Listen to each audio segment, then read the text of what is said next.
sakit kepalanya ini memburuk apabila kita batuk, bersin atau mengejan gitu ya. Ya pokoknya sesuatu yang membuat kita agak nah itu membuat kepalanya bertambah sakit.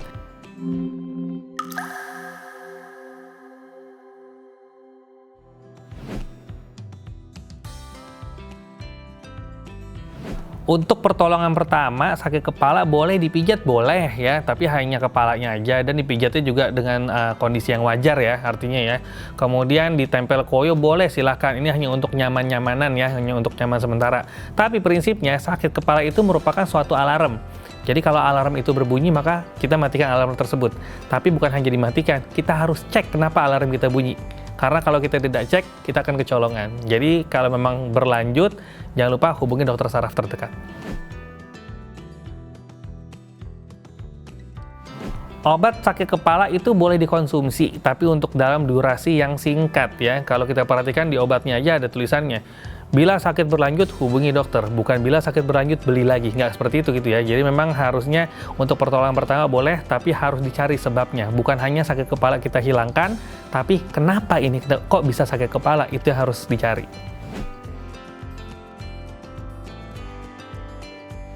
Kebiasaan yang biasa memicu sakit kepala ada banyak ya, tapi biasanya ini diakibatkan karena sesuatu yang tidak terjadi di kepalanya, misalnya gangguan pada daerah leher, ini sering terjadi dan bisa menyebabkan sakit kepala. Kebiasaannya apa aja? Itu kebiasaan orang yang suka menghentakkan leher ya, yang kretek-kretek, nah ini nggak boleh.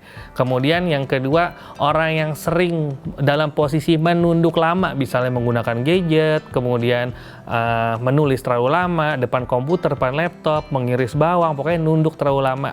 Kemudian orang-orang yang suka menggunakan bantalnya lebih dari satu atau tinggi ya, atau bantalnya tebal ditekuk dulu, nah itu. Dan yang nggak kalah penting adalah kebiasaan orang yang suka membawa tas hanya sebelah di bahu atau di selempang, ini harusnya dihindari. Jadi sakit kepala itu adalah suatu kondisi atau alarm di mana ada yang terjadi nggak benar dalam kepala atau sekitar kepala kita gitu ya. Jadi sakit kepala bukan hanya masalahnya di kepala, bisa jadi di luar kepala. Tapi sakit kepala ini dibagi menjadi dua pada dasarnya. Yang pertama adalah sakit kepala primer, yang kedua adalah sakit kepala sekunder. Gampangnya yang primer adalah sakit kepala yang nggak bahaya, sedangkan yang sekunder adalah sakit kepala yang bahaya. Ini jenisnya bisa kita breakdown lagi, ada banyak. Yang primer yang kita sering sebut namanya migrain, nyeri kepala tipe tegang, atau cluster.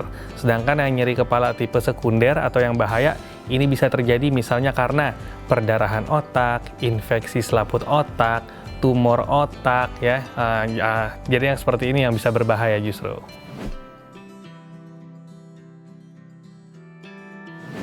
Supaya kita tahu ini sakit kepala kita ini yang bahaya atau tidak gitu ya. Jadi kalau yang sakit kepala yang bahaya biasanya memiliki tanda-tanda khas. Yang pertama, sakitnya kronik progresif atau bahasa gampangnya dia semakin hari semakin berat. Semakin hari semakin berat, terus dosis obatnya biasa minum obat 1 biji mempan, kok ini bisa harus jadi 2, jadi 3 seperti itu ya. Kemudian yang kedua, sakit kepalanya ini memburuk apabila kita batuk, bersin atau mengejan gitu ya. Ya pokoknya sesuatu yang membuat kita agak nah itu membuat kepalanya bertambah sakit. Kemudian yang ketiga, sakit kepalanya ini bisa membuat seseorang terbangun ketika sedang tidur. Ya ingat, terbangun ketika sedang tidur, bukan sakit kepalanya bikin nggak bisa tidur ya, bukan. Tapi lagi tidur enak-enak terbangun karena sakit kepala, ini hati-hati. Kemudian selanjutnya, sakit kepala ini bisa diiringi dengan keluhan lain seperti misalnya ada kelemahan, ada bicara cadel, mulut miring dan semacamnya itu ya. Dan bisa juga ada kejang. Jadi sakit kepala yang seperti ini hati-hati, bisa jadi adalah sakit kepala yang bahaya.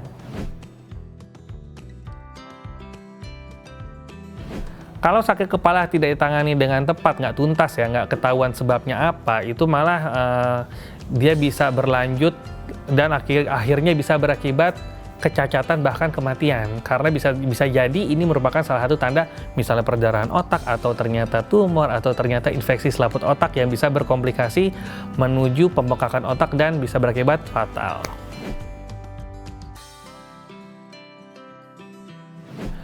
Untuk menghindari sakit kepala ya pasti tergantung dari sebab juga ya, karena ada beberapa sakit kepala juga dicetuskan oleh makanan tertentu, misalnya pada sakit kepala tipe migrain yang memang ternyata beberapa orang sensitif terhadap misalnya coklat, keju, atau vetsin, maka itu harus dihindari.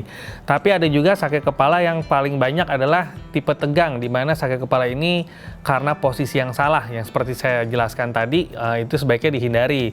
Dan untuk mencegahnya lagi ya intinya kita harus banyak bergerak ya, jangan mager, pola hidup sehat, karena tentunya kelenturan dari otot di daerah bahu dan tengkuk ini juga sangat mendukung supaya sakit kepala ini tidak terjadi. Dan apabila sudah terjadi sakit kepala, maka pengobatan yang pertama adalah boleh mengkonsumsi obat sakit kepala, tapi dalam durasi singkat. Apabila berlanjut, harus dicari sebabnya, jangan pernah anggap enteng, karena kita lebih baik agak curiga daripada kecolongan. Sekian pembahasan tentang sakit kepala, saya Dr. Zeki Yombana, spesialis saraf. Sampai jumpa di konten selanjutnya.